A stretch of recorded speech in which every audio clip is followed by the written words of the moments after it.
It was a crisp autumn evening in the quiet town of Elmridge, a place where everyone knew each other, and crime was something you only heard about on TV.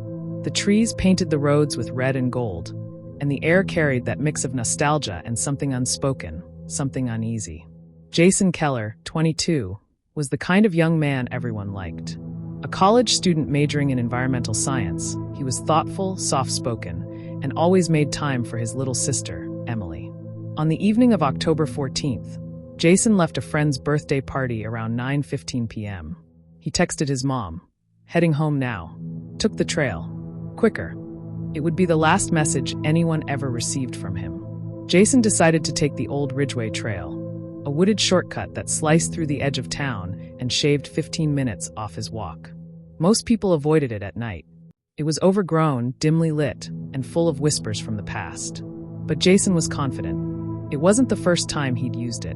That confidence was the beginning of the nightmare. When Jason didn't return home by 11 p.m., his mother, Karen, started to worry. At first, she assumed he was catching up with friends. But when his phone rang and rang with no answer, dread settled into her bones. She called the police around midnight.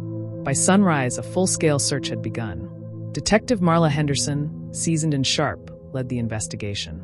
She wasn't from Elmridge originally. She had transferred after a high-profile kidnapping case in Chicago.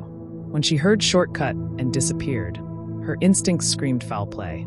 Search teams combed the Ridgeway Trail for days.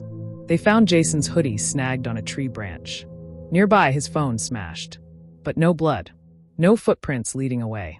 It was as if he had simply vanished. Sniffer dogs picked up his scent, only to lose it halfway through the trail near an old abandoned barn.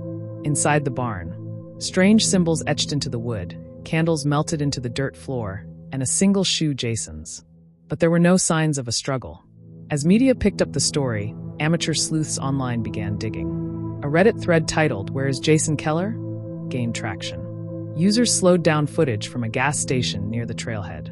In one frame, just behind Jason, was a man in a dark coat and baseball cap, his face obscured. No one recognized him. Then something chilling happened.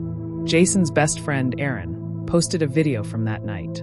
In the background of a clip where Jason is laughing, a shadow moves unnaturally fast across the far edge of the yard.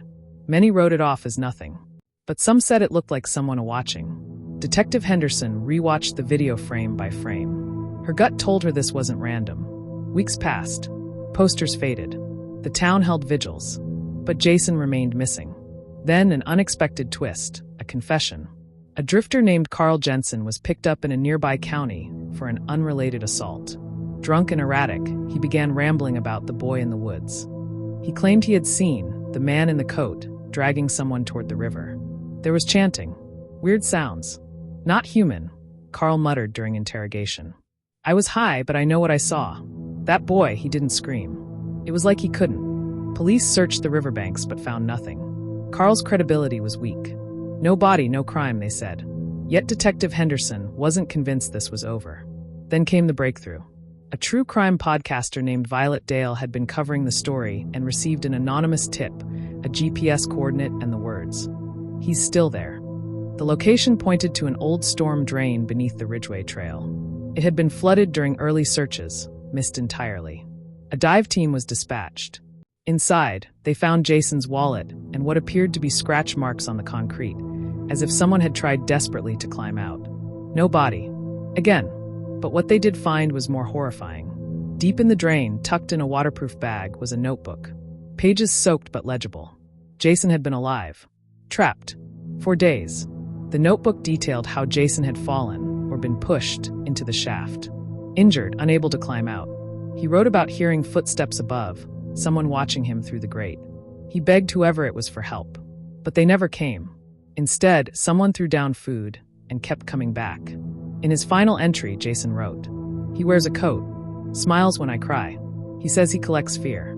That's all I am now. Fear." The case exploded nationally. Celebrities tweeted #JusticeForJason. Talk shows ran tributes. And finally, new witnesses came forward.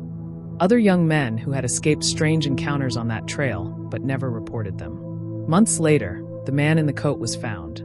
Not by police, but by a group of former hikers who had banded together through Reddit. They tracked sightings, patterns, and even cross-referenced trail cams. It led them to a cabin in the hills.